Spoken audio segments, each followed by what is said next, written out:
हमने देखा था अगर हम क्वाड्रेटिक इक्वेशन के वेरिएबल की जगह कौन सी स्पेसिफिक वैल्यू सब्स्टिट्यूट करते हैं, अगर वो वैल्यू इक्वेशन को सेटिस्फाई करती है यानी LHS एंड RHS सेम आती है तो वो वैल्यू इक्वेशन का सॉल्यूशन यानी रूट होती है। ओके, हम चेक किया था whether this values is the solution of equation और नॉट। ओके, अब हमें क्या करना है, क्वाड्रेटिक इक्वेशन के सॉल्यूशंस ढूंढने हैं। ठीक है, क्वाड्रेटिक इक्वेशन के सॉल्यूशन ढूंढने के लिए there are 3 methods. First one is the factorisation method, second one is the completing square method and third one is the quadratic formula method. Okay, now let's consider the first method is the factorization method. Factorization method कैसे solve करनी है? Let's consider the one example x square minus 3x plus 10 is equal to 0. कौन से भी method से quadratic equation solve करने से पहले आपको चेक करना है whether the equation is in the standard form or not. अगर नहीं होता है तो our first duty is to make it in the standard form. ये ऑलरेडी स्टैंडर्ड फॉर्म में है ही। ठीक है, अब आपको चेक करना है स्क्वायर के टर्म को कोई कोएफिशिएंट है क्या, नहीं है तो इट्स ओके। अगर यहाँ पे कोई कोएफिशिएंट होता है तो क्या करने का वो मैं आपको नेक्स्ट एग्जांपल में बताऊंगी। सो लेट्स कंसीडर, हमें ऐसे दो टर्म्स ढूंढने हैं, हमें most of times middle term को स्प्लिट करना पड़ता है। स्प्लिटिंग के लिए हमें ऐसे दो टर्म्स ढूंढने पड़ती है, उनका आंसर -3x आना चाहिए और उन्हीं दो टर्म का प्रोडक्ट -10 आना चाहिए। ठीक है, अब हम क्या करते हैं, सेम मैचिंग करते हैं। अभी ये -10 लेते हैं, लेट्स से यहाँ पे मैं -10 लेती हूँ। ऐसे कौन से दो नंबर है जिनका प्रोडक्ट -10 है, जितने भी पॉसिबिलिटीज हो सब निकाल लो। अब देखिए, पहले तो आएगा 10 1 ज़ा 10, दूसरा आएगा 5 2 ज़ा 10, इसके अलावा कोई नहीं है। ठीक है, हम पहले वाले पेयर से पूछेंगे आपकी एडिशन कितनी आती है, वो बोला 11, सब्सट्रैक्शन कितनी आती है 9, कुछ भी मैच नहीं होता, so we cancel that pair. Next one 5 2 ज़ा 10, ठीक है, ये प्रोडक्ट तो मैच हो रहा है, 5 + 2 इसका आंसर आएगा 7, 5 - 2 इसका आंसर आएगा 3। ठीक है, ये अब से मैच कर रहा है, तो हमें दो टर्म्स तो मिल गई but just we have to think about their signs. देखिए मैं आपको क्या बताती हूँ, लास्ट टर्म जब भी हम ले रहे हो अगर वो निगेटिव हुई तो डेफिनेटली हम जो दो टर्म ढूंढने वाले हैं जिनका प्रोडक्ट ये लास्ट टर्म है उसमें से एक टर्म डेफिनेटली निगेटिव रहेगी। कब, जब ये प्रोडक्ट निगेटिव रहता है। ठीक है, हमें नंबर्स मिले 5 2 ज़ा 10, अब प्रोडक्ट कैसा है, negative, that means only one term is negative. 5 और 3 मिडल टर्म को जाके देखो, मिडल टर्म को कौन सी साइन है, माइनस। अब ये दोनों में से विच नंबर इज ग्रेटर 5 उसको दे दो माइनस साइन। अब देखिए -5 + 2 इसका आंसर आएगा -3। समझ में आ रहा है? एक्चुअली मिडल से स्प्लिट करने की वजह हमने एंडिंग पॉइंट से स्टार्ट किया और मिडल को मैच किया। ठीक है, मैंने क्या किया, प्रोडक्ट ढूंढा 5 2 ज़ा 10, यहाँ पे मेरा प्रोडक्ट कैसा है, negative, that means definitely one term is negative. Which one, मैंने मिडल टर्म से पूछा, उसने बोला मुझे माइनस साइन है। मिडिल टर्म को जो भी साइन होती है वो एक बिगर नंबर को देने की दे दी, तो डेफिनेटली एक नंबर निगेटिव तो वो मिल गया। तो दूसरा ऑफकोर्स कैसा रहेगा, प्लस, -5 + 2 इसका आंसर आता है -3। In this way I get the middle two terms. तो इसे लिखेंगे कैसे, हम लिखेंगे first term as it is, ये -3 की जगह मैं लिखूंगी -5x + 2x। Let's see, -5x + 2x, its answer is -3x, match कर गई, और ये -10 विच इज इक्वल टू 0। आपको समझ में आया, मैंने मिडिल टर्म को स्प्लिट कर दिया। फ्रेंड्स, मैं इसमें बताने के लिए तो बहुत है लेकिन आपको एग्जाम्पल सॉल्व करते आना चाहिए, इसलिए मैं आपको ज़्यादा कंफ्यूज नहीं करूंगी। आपको इतना तो पता चल गया मिडिल टर्म को स्प्लिट करने का, ऐसे दो नंबर्स ढूंढने के उनका प्रोडक्ट भी यहाँ पे मैच होना चाहिए। Are you getting my point? So that let's see, अब हम यहाँ से मेक द ग्रुप ऑफ 2, इन दोनों में से क्या कॉमन निकलेगा, x, तो क्या रहेगा x -5। अब इन दोनों में से मैं क्या कॉमन निकाल पाऊंगी, जस्ट +2, तो x -2 5 ज़ा 10 which is equal to 0. These two brackets are same, that's why you are on right track. If you get the variation in these two brackets then there something is wrong. Let's see, these two brackets are same, that's why we write only once, x -5 x + 2 is equal to 0. So we have to equate with 0 individually each bracket. So x -5 is equal to 0 or x + 2 is equal to 0. On transferring -5 to RHS it become plus, or x is equal to +2 become -2, and this is the solution of given quadratic equation, or this is the roots of quadratic equation. आप ऐसे भी लिख सकते हो. So roots of quadratic equation is 5 2।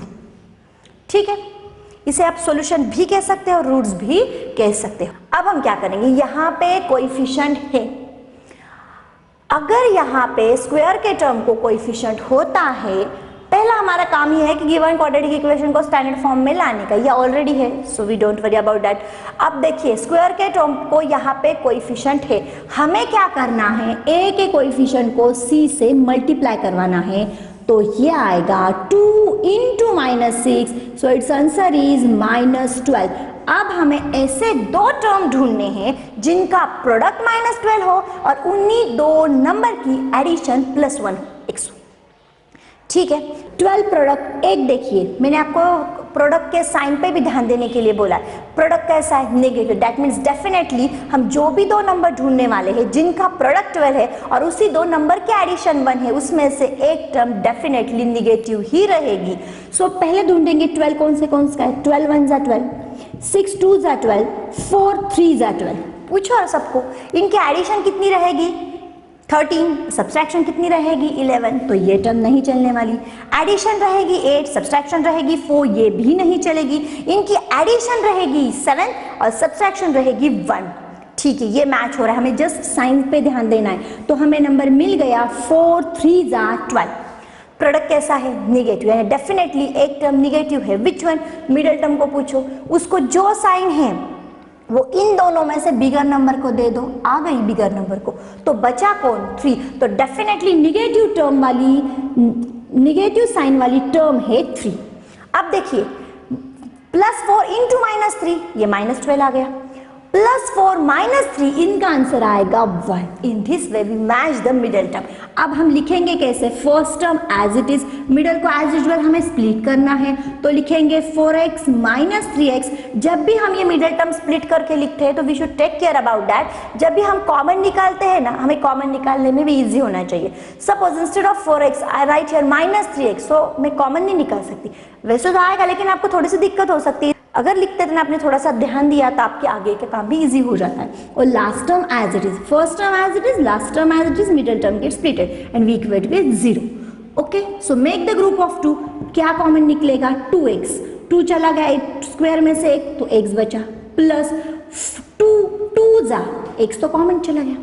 Now here ये plus वाला bracket यानी definitely आगे का ब्रैकेट भी प्लस वाला होना चाहिए, लेकिन मिडिल को तो माइनस साइन है, इसीलिए हमें कॉमन निकालना होगा -3। आपको पता है जब भी माइनस साइन कॉमन निकाली जाती है तो अंदर के साइन चेंज होते हैं, जब भी माइनस साइन से ब्रैकेट के अंदर मल्टीप्लाई किया जाता है तब भी साइन चेंज होते हैं, यानी here we take the -3 as a common, तो बचते हैं x, माइनस कॉमन निकाला तो minus become plus, 3 2 = 6 which is equal to 0. Let's see. These two brackets are same. That means you are on right track. So these two brackets are same. So we take only ones. And in next bracket, 2x - 3 which is equal to 0. So that x plus 2 equate individually with 0. और हम लिखेंगे 2x - 3 is equal to 0. Here x is equal to plus 2, go to RHS, it become minus. Or here 2x is equal to -3, go to RHS, it become plus. X is equal to 3/2. Therefore, solution of equation is -2, 3/2. This is our required answer. That means ये solution है। इसका मतलब क्या friends, अगर ये value आप equation में substitute करते हो तो ये वैल्यू इक्वेशन को सेटिस्फाई करेगी, यानी LHS इक्वल टू RHS आएंगे, is called as a verification. Let's see one verification, -2 substitute करके देखते हैं दिस इक्वेशन में। सो लेट्स सी, ये आएगा 2 -2 square plus -2 -6, negative square is positive, 4 - 2 square is 4, 4 2 ज़ा 8, ये आएगा -2 -6, तो ये आएगा -8 which is equal to 0 and that is our RHS. So this value satisfy the equation that it take the LHS, it make the LHS equal to RHS and that's why it is the root or solution of given quadratic equation. Let's consider one more example. अब देखिए यहाँ पे क्या करना होगा, ये हमारा quadratic equation already standard form में है। सो 9x² - 3x - 2 is equal to 0. Friends मैंने ये आपको एक थोड़े से अलग टेक्निक से पढ़ाया। हमारा इंपॉर्टेंट काम क्या है, प्रॉपरली सॉल्यूशन निकालना और उस सॉल्यूशन को इक्वेशन को सेटिस्फाई करना। ठीक है, मैंने आपको ये थोड़ी सी अलग ट्रिक दी। एक्चुअली हमें बीच के टर्म की ऐसे दो टर्म्स ढूंढने होते हैं कि जिसके स्प्लिटेशन सेम होंगे। ओके, लेकिन हम कहाँ से शुरुआत कर रहे हैं, हम शुरुआत कर रहे हैं प्रोडक्ट से। दैट्स नॉट मैटर, आपका आंसर ही सेम आने वाला है। सो लेट्स सी, अब यहाँ पे कोएफिशिएंट है तो हम उसको स्किप तो नहीं करेंगे। अब हम क्या करेंगे, 9 से 2 को मल्टीप्लाई करेंगे तो यह आएगा 9 into minus 2। You should take care about the sign. 9 into minus 2, इसका आंसर आएगा -18। Now you have to find the two terms that have product -18 and the same number have sum -3x। ठीक है, अब मैं फिर से बोल रही, प्रोडक्ट कैसा है, नेगेटिव। एंड डेफिनेटली हम जो भी दो टर्म ढूंढने वाले हैं जिनका प्रोडक्ट 18 होगा उसमें से एक टर्म नेगेटिव रहेगी। अब 18 प्रोडक्ट कौन से टर्म्स का है, 18 1 जा 18, 9 2 जा 18, 6 3 जा 18। उनको क्या सवाल करने पड़ते हैं, उनकी सम कितनी आ रही 19, सब्सट्रैक्शन कितना आ रहा 17 तो नहीं चलेगी। सम कितनी आ रही 11, सब्सट्रैक्शन कितना आ रहा 7 नहीं चलेगी। हमें जस्ट 3 के लिए ढूंढना है तो इसकी सम आएगी 9, सब्सट्रैक्शन आएगा 3। हाँ, ये मैच हो रहा है। विच वन, 6 3 जा, तो हमें टर्म मिल गई दैट इज 6 3 जा। प्रोडक्ट निगेटिव है तो विच टर्म इज नेगेटिव, किसको पूछना है, मिडल टर्म को पूछो। वो बोली मुझे माइनस साइन है। अब ये दोनों में से कोई साइन है तो इसको कंपेयर कर सकते हैं। Which number is greater, 6। अब साइन देने से पहले 6 नंबर ग्रेटर, उसको मिडल की साइन दे दो। ये -6 + 3, इसका आंसर आएगा -3। ये 6 इंटू 3, इनका प्रोडक्ट आएगा -18। ठीक है, अब हम क्या करेंगे, हम first term as it is लिखेंगे, मिडल टर्म को इस दोनों से स्प्लिट करेंगे। अब देखिए यहाँ के क्या कॉमन निकलेगा, मैं यहाँ लिखती हूँ -6x + 3x -2। ठीक है, अब क्या हो रहा है फ्रेंड्स, अगर मैं 3 कॉमन निकालूंगी तो 2 में से तो नहीं निकलेगा, तो हम जस्ट इसकी जगह चेंज कर देते हैं। तो ये +3x यहाँ पे आएगा, -6 यहाँ पे आएगा और -2 as it is which is equal to 0। मैंने आपको पहले भी बोला था जब ये मिडल टर्म लिखते हैं तो हमें आगे का भी थोड़ा सोचना पड़ेगा। जब हम कॉमन निकाल रहे तो हमें कुछ दिक्कत नहीं आनी चाहिए। इसके हिसाब से मैंने दोनों की प्लेस चेंज कर दी। फिर भी answer is constant, +3x -6x -3x।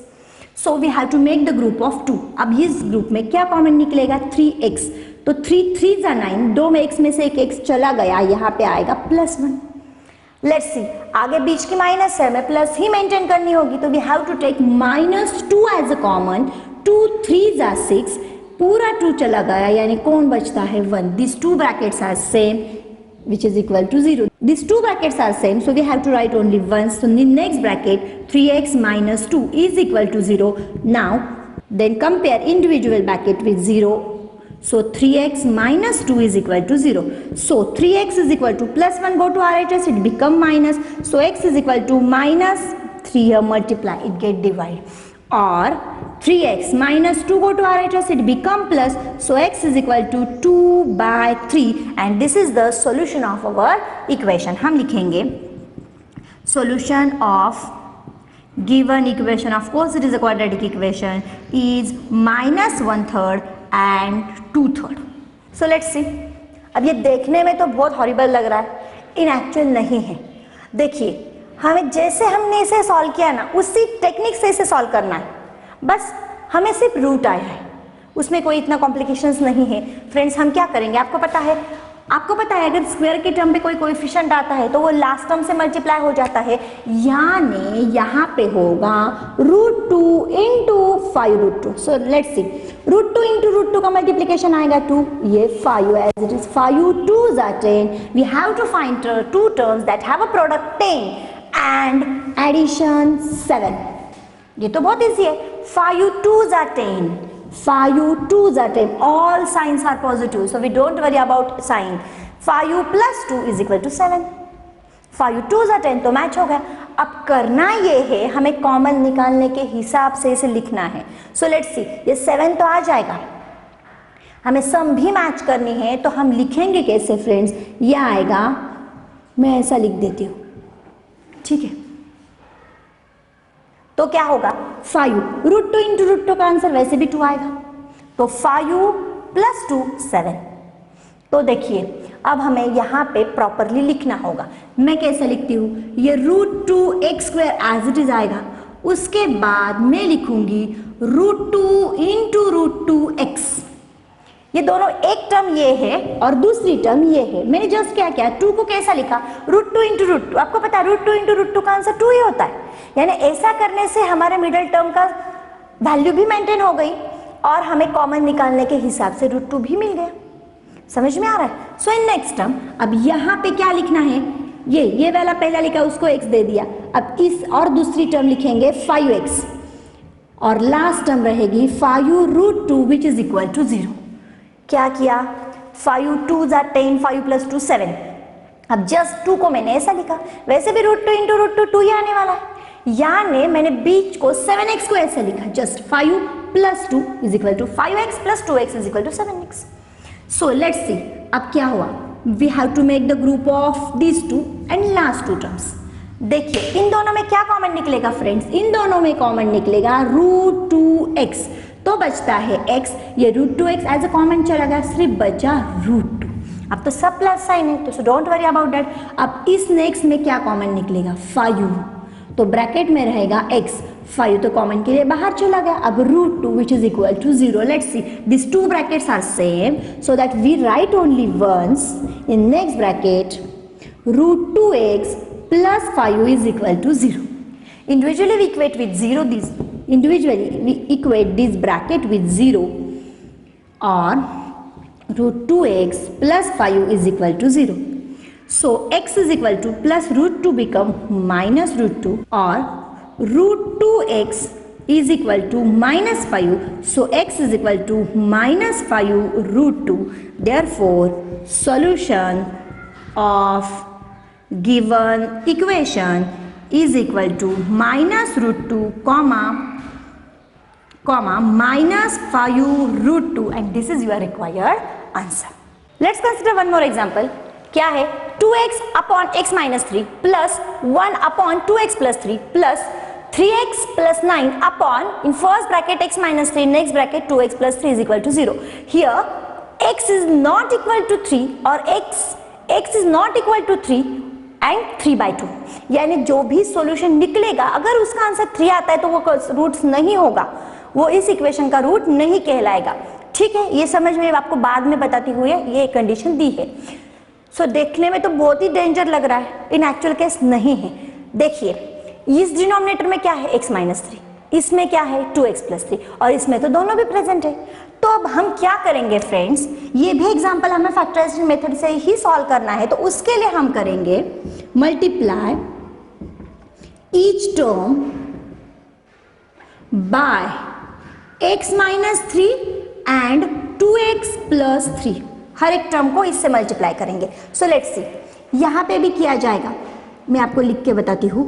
2x inside bracket x - 3 2x + 3 upon x - 3 plus 1 into x - 3 2x + 3 upon 2x + 3 in first bracket 3x + 9 into 2x + 3 x - 3 upon x - 3 2x + 3।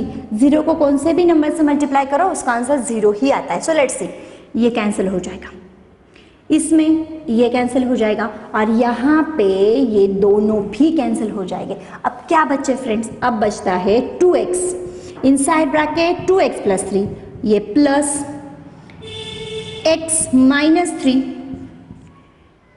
Plus 3x + 9 which is equal to 0। अब तो simple हो गया। So we just have to open this bracket, 2x into 2x that is a 4x², 2x into 3 यह आएगा 6x, उसके बाद x - 3 3x + 9 which is equal to 0।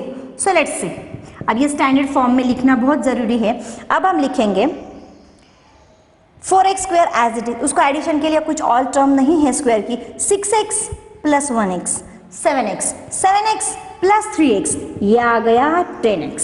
So 9 minus 3, इसका आंसर आएगा +6 विच इज इक्वल टू 0। ये बहुत बड़ा है, हम क्या करेंगे 2 को कॉमन निकालेंगे।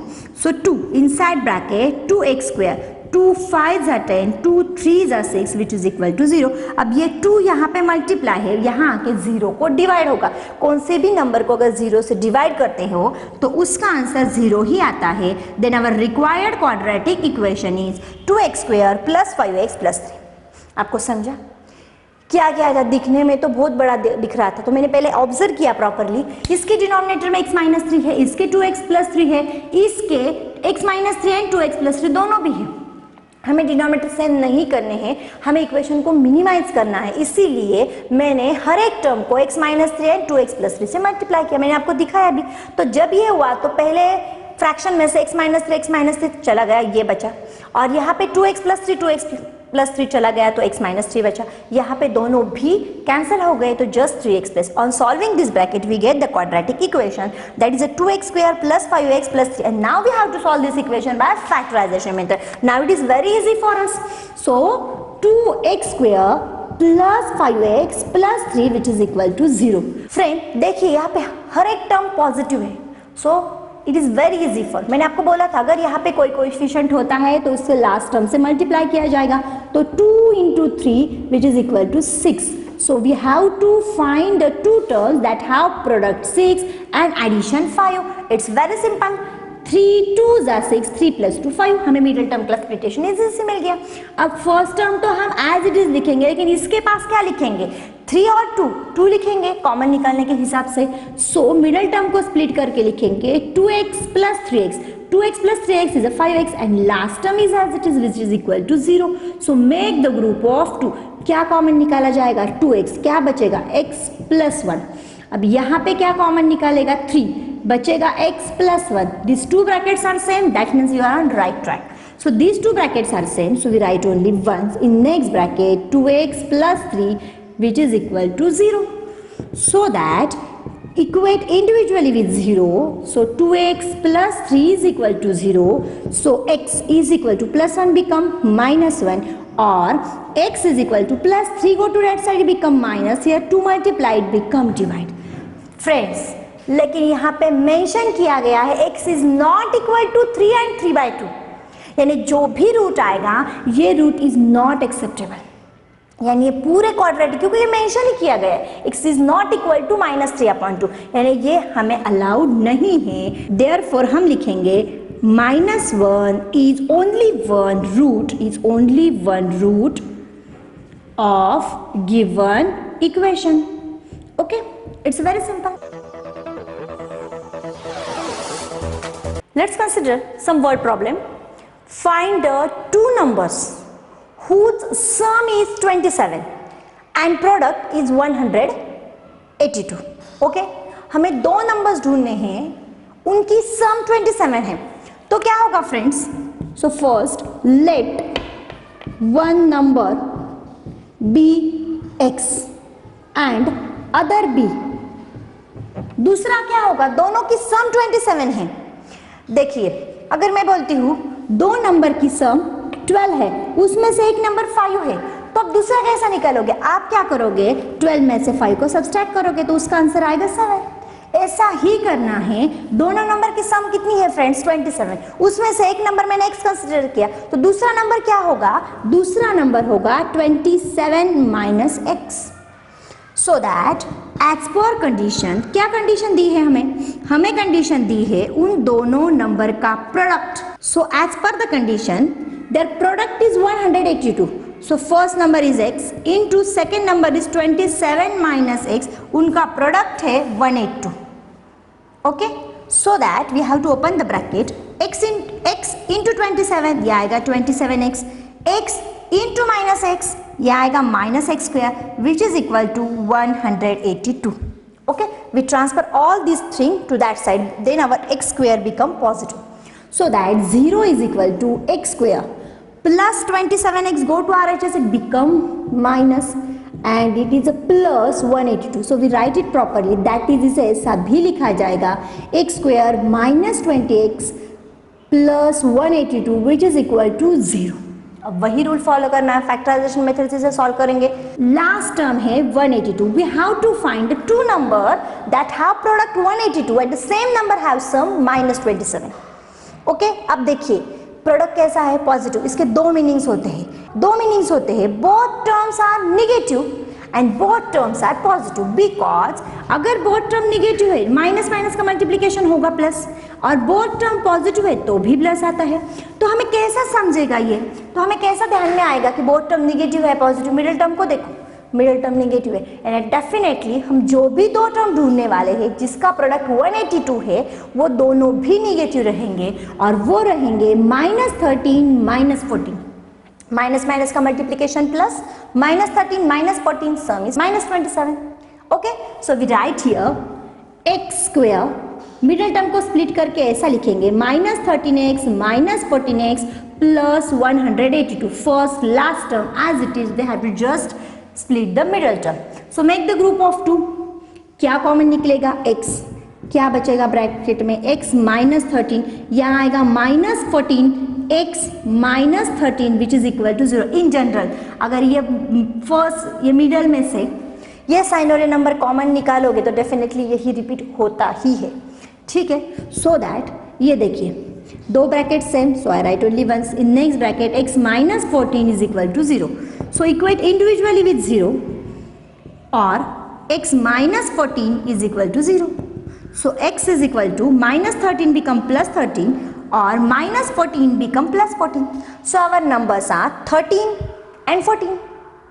ठीक है, तो देखिए अगर मैंने x को वेरिफिकेशन भी कर लेते हैं, x अगर 13 लेते हैं तो अदर नंबर क्या हुआ, अदर नंबर का फॉर्मेट क्या है 27 - x. सो यह आएगा 27 - 13, तो यह आएगा 14. सिमिलरली अगर हम x इज इक्वल टू 14 लेते हैं तो दूसरा नंबर आएगा 27 - 14 is equal to 13. So that x is equal to 13 और x इज इक्वल टू 14. यानी हमें पूछा गया है फाइंड द टू नंबर्स, तो हम लिखेंगे, ये वेरिफिकेशन है फ्रेंड्स, मैंने आपको जस्ट बताया. Therefore two numbers are 13 and 14 that have a product 182. Okay, so let's consider the second one. Find two consecutive positive integer, sum of whose square is 365. ठीक है, हमें टू कॉन्जिगेटिव पॉजिटिव इंटीजर लेने हैं. जब भी हम इक्वेशन फॉर्म कर रहे थे तब फ्रेंड्स मैंने आपको बताया था कॉन्जिगेटिव यानी उसके बाद आने वाला. अगर मैंने 3 लिया तो 3 का कॉन्जिक्यूटिव नंबर कौन होगा 4. लेकिन वो कैसा मिलेगा 3 से, अगर मैं 3 में 1 ऐड करती हूँ तो उसके बाद का मिलेगा. ठीक है, समझ में आया. यानी ये जो कॉन्जिक्यूटिव नंबर होते हैं वो ना डिफर बाय 1 होते हैं. तो हम लिखेंगे let two consecutive positive integer be x and x plus 1. ठीक है, अब क्या करना है, एज पर कंडीशन हमें करना होगा सम, उनकी सम करनी है. लेकिन कैसे, सम ऑफ हुज स्क्वायर, यानी उनका इंडिविजुअल स्क्वायर करके उनकी सम करनी होगी. सो दैट हम लिखेंगे as per condition sum of whose square is 365. ठीक है, अब क्या होगा, so x square, we have to open the bracket as a plus b whole bracket square, that is a square plus 2ab plus b square, ये -365 is equal to 0. Because in general in quadratic equation we have to make RHS 0. That's why I transfer the 365 to the LHS, it become minus. So x square plus x square, it is a 2x square. 2 plus 2x as it is, minus 365 plus 1, ये आएगा -364 is equal to 0. Here we take 2 as a common.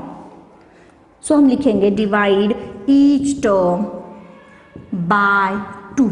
So आएगा x square, क्योंकि 2 को 2 से 2 get cancel, सो ये आएगा x square plus x minus 2 1s are 2, remaining 1, 2 8s are 16, 2 2s are which is equal to 0. ये तो बस सिंपल हो गया क्योंकि इन प्रीवियस एग्जाम्पल हमने वही लिया था, आपको उनके फैक्टर तो भी पता है. तो हमें यहाँ पे प्रोडक्ट ढूंढना है 182, लेकिन प्रोडक्ट कैसा है? Negative, that means only one term is negative. Which one? पहले उसके फैक्टर्स लिखते हैं 14 एंड 13, ठीक है। तो मिडिल टर्म को जो साइन है तो इसमें से बड़े नंबर को देंगे, तो of course which term is negative? ये मल्टीप्लिकेशन में अगर एक टर्म निगेटिव रहती है तो पूरा मल्टीप्लिकेशन निगेटिव आता है। 14 minus 13 is 1, that's match. So here we write first term as it is, we have to write the middle term as in the splitting form, minus 182 is equal to 0. So 14x minus 13x is 1x. So we have to make the group of 2. Common निकलेगा x, x plus 14 minus 13 common निकालेंगे x plus 14 because your minus sign we take as a common. You know that if we take the minus sign common then the next sign is also get changed. So these two brackets are same. So x plus 14 in next bracket, x minus 13 is equal to 0. We compare individually with 0, or x minus 13 is equal to 0. So x is equal to minus 14 और x is equal to plus 13. हमें ढूंढने थे positive integer, लेकिन x क्या आया? Negative integer. So is not acceptable. हम लिखेंगे x is equal to minus 14 is not acceptable. Therefore x is equal to 13. तो एक नंबर मिल गया, उसको कॉन्जिक्यूट नंबर क्या होगा? So next number that is a consecutive number x plus 1.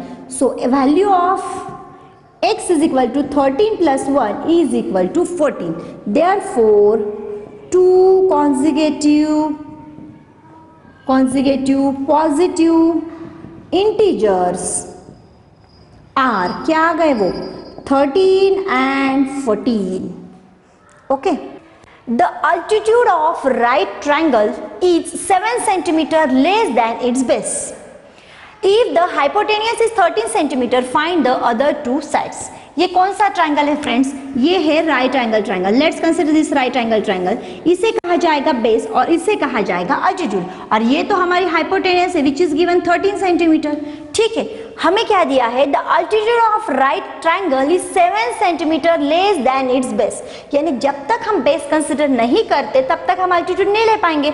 इसीलिए first we have to consider base. Base is x. Altitude क्या बोली है? 7 centimetre less than base. Base से 7 सेंटीमीटर कम, यानी ये अल्टीट्यूड हुई x माइनस 7, ये बेस हुआ x और ये हाइपोटेन्यूस हुई. This is a right angle triangle. Therefore by Pythagoras theorem we can use hypotenuse square is equal to base square plus altitude square. So that हमें पहले consider करना पड़ेगा. हम लिखेंगे let x be the base of triangle and altitude. अब उसकी altitude कितनी हो गई?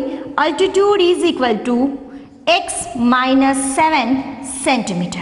ठीक है, तो अब हम लिखेंगे by Pythagoras theorem. You know the Pythagoras theorem. Pythagoras theorem is base square plus altitude square plus hypotenuse square. Just we know the all values. So base is x square, our altitude x minus 7 whole bracket square, our hypotenuse is 13 square. So x square as it is आएगा. We have to open the bracket with formula a minus b whole bracket square. तो ये आएगा a square minus 2ab यानी minus 14x plus b square. 7 square is 49 is equal to 169 is the square of 13. So x square plus x square 2x square minus 14x plus 49 minus 169 is equal to 0, because to convert the equation into standard form we make the RHS 0. So that ये as it is रहेगा 2x square minus 14x. So 196 minus 196 plus 49. अब ये आएगा minus 9 minus 9 0, 6 minus 4 ये आएगा 2 120. ठीक है friends, which is equal to 0. So we take 2 as a common और divide each term by 2. ऐसा भी लिखा तो भी चलेगा. Divide each term by 2. So ये आएगा x square minus 7x minus 60 is equal to 0. ठीक है, अब देखिए ये हमारा स्टैंडर्ड फॉर्म का होगा, हम इसे फैक्टराइजेशन मेथड से ढूंढेंगे। लास्ट टर्म 60 है, हमें इसे दो टर्म्स ढूंढने हैं जिसका प्रोडक्ट -60 है और उसी दोनों टर्म की एडिशन -7 है। तो 60 कौन से नंबर का है? एक तो पहले वाला आएगा 61 जा 60, कॉमन सेंस से बहुत बड़ा है। फिर आएगा 12 5 जा 60, उसके बाद आएगा 15 4 जा 60, 10 6 जा 60। अब इसको चेक करेंगे, इसकी सम आती है 16, सब्ट्रैक्शन आता है 4, नहीं चलेगा। ये तो बहुत ही बड़ा आएगा 61 एंड 59, ये आएगा 12 5 जा 60, 12 - 5 7 आता है, ये इसकी सब्ट्रैक्शन मैच होती है। सो 12 5 जा, लेट्स सी प्रोडक्ट कैसा है? Negative. That means only one term is negative. Which one? आज to the middle term. Middle term को जो भी साइन होगी वो दोनों में से बिगर नंबर को दिए जाएगी। आप बिना साइन के बिगर नंबर कौन सा है? 12, तो उसको साइन दे दो माइनस, तो ऑफकोर्स ये प्लस रहेगी। मल्टीप्लीकेशन में अगर एक टर्म नेगेटिव होती है तो प्लस आता है, -12 + 5 का आंसर आता है -7। So that you write here first term as it is, split the middle term as a 12x plus 5x, last term भी as it is, which is equal to 0. So here you take x as a common, तो होगा x -12. Here you take 5 as a common, so 5 ये आएगा -12 is equal to 0. These two brackets are same. You write only one, so x -12 in next bracket, x plus 5 is equal to 0. So x -12 is equal to 0 or x plus 5 is equal to 0. So x is equal to 12 or x is equal to -5. You know that these are the sides. So sides can't be negative. हम लिखेंगे sides of triangle can't be negative. Therefore we have to consider x is equal to 12. ये क्या हुआ? Base. And so base is equal to x is equal to 12 centimetre and altitude हमें ढूंढनी है, तो altitude थी x -7, so 12 - 7 which is equal to 5 centimetre. You can check for the verification. Let's see 12 is our base. Base square कितना था? 12 square is 144 plus 5 square is 25, तो ये answer क्या आएगा? 169. This is the perfect square of 13. So a cottage industry produces a certain number of pottery articles in a day. It was observed on a particular day that the cost of production of each article was 3 more than twice the number of articles produced on that day. If the total cost of production on that day was ₹90, find the number of articles produced, find the number of article produced and the cost of each article. क्या है? एक pottery create करने वाली industry है, वो क्या करती है? हर दिन कुछ नंबर ऑफ आर्टिकल्स प्रोड्यूस करती है, लेकिन उस प्रोडक्शन की जो कॉस्ट है वो नंबर ऑफ आर्टिकल से रिलेट करती है। ओके, तो आपको पहले समझना होगा क्या है कॉस्ट के बारे में। It was observe that on a particular day that the cost of production of each article, एक आर्टिकल की कॉस्ट कैसी है? 3 मोर, उसमें यानी +3 हो गए, then the twice of number of articles, यानी आर्टिकल के नंबर के डबल में 3 जब ऐड करोगे तो वो होगी प्रोडक्शन, उस आर्टिकल की प्रोडक्शन कॉस्ट। यानी ये कॉस्ट डिपेंड करती है नंबर ऑफ आर्टिकल्स पे। या इसके लिए हमें पहले ये कंसिडर करना होगा, let number of articles, let number of article produced be x। ठीक है, आर्टिकल कितने कंसिडर किए? ऑन अ पर्टिकुलर डे के कितने कंसिडर किए? x कंसिडर किए, तो उसकी कॉस्ट कितनी रहेगी? So cost of articles become, so cost of article become, ये कॉस्ट ऑफ आर्टिकल उन्होंने किससे रिलेट की है? वो cost of article is related with, let's see, cost of production of each article was 3 more. So let's do 3 more, किससे? 3 more twice the number of articles, number of articles कितने हैं? x, तो उसके twice से उसकी cost. Okay, फिर से repeat करती हूँ, आर्टिकल्स कितने प्रोड्यूस होते हैं? x on a particular day, एक डे का कंसिडर करेंगे। अगर ऐसा कंसिडर करते हैं on a particular day the number of articles produce be x, तो उस दिन की प्रोडक्शन कॉस्ट कितनी होगी? तो cost of articles become 3 more than the twice the number of articles. यानी ये क्या है? Number of article. ये क्या है? कॉस्ट। जितने आर्टिकल्स प्रोड्यूस है उन सबकी कॉस्ट। तो उन्होंने क्या कंडीशन दी है? On that day, sorry, if the total cost of production on that day was ₹90, एक पर्टिकुलर डे पे प्रोडक्शन की कॉस्ट 90 थी। तो अब हम लिखेंगे एज पर कंडीशन। क्या कंडीशन दी है? देखिए, as per condition the total cost of production कितनी है? टोटल कॉस्ट ऑफ प्रोडक्शन कैसी बनती है? ये बनती है number of articles into cost of that articles. जितने भी हुए उनकी कॉस्ट से मल्टीप्लाई करती। ठीक है, so total cost of production उस दिन कितनी थी? 90।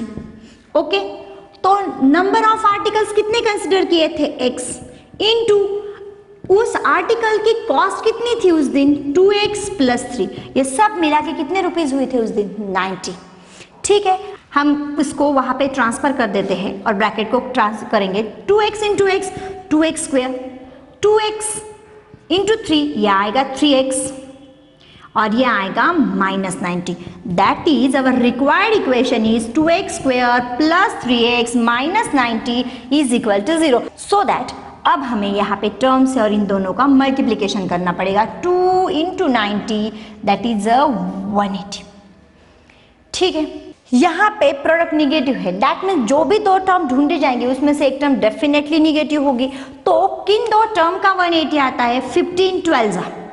ओके, सो मिडिल टर्म को पूछना पड़ेगा, उसको जो साइन है इन दोनों के बिगर नंबर को देंगे तो second -12 become minus. So plus 15 minus 12 इसका आंसर 3 मैच हो रहा है। तो अब हम लिखेंगे इसको कैसे? सो लेट्स सी, यह आएगा 2x स्क्वायर प्लस, अब देखिए 2x स्क्वायर के पास अगर मैं 15 लिखती हूँ तो कॉमन करने के लिए हमें दिक्कत आएगी, तो हम लिखेंगे -12। तो यह आएगा -12x प्लस 15x और last term is 90 which is equal to 0। We have to make the group of 2। तो क्या कॉमन निकलेगा? 2x। सो x -6 प्लस 15 6 ये -6 which is equal to 0। So x -6 in next bracket 2x plus 15, दोनों same है इसीलिए ये लिया 2x plus 15 which is equal to 0। So x -6 is equal to 0 और 2x plus 15 is equal to 0। So x is equal to 6 और 2x is equal to -15। So x is equal to -15/2। x is the number of articles. या articles के number counting ऐसे नहीं करते। Okay, so number of articles can't be negative and in fraction, therefore x is equal to 6। हमें question पूछा गया था find the number of articles produce, कितने आर्टिकल प्रोड्यूस है उस दिन? 6 and the cost of each article. हर एक आर्टिकल की कॉस्ट हमें ढूंढनी होगी। हमें दो सवाल किए गए यहाँ पे, find the number of articles produce and the cost of each article. तो देखिए यहाँ पे कितने प्रोड्यूस हुए? 6। तो अब हमें जस्ट निकालनी है cost of each article is equal to 2x plus 3। So 2 into x की कीमत है 6 और 3, 6 2 12, 12 प्लस 3 यह आएगी 15। सो ईच आर्टिकल की प्रोडक्शन कॉस्ट है 15, यानी एक आर्टिकल बनाने में कॉस्ट लगेगी 15। और उस दिन कितने आर्टिकल बनाए थे? 6। 15 6 90, यानी उस दिन की टोटल प्रोडक्शन कॉस्ट 90 आई थी। ये मैच कर रही है हमारी गिवन कंडीशन से। So this is our required answer.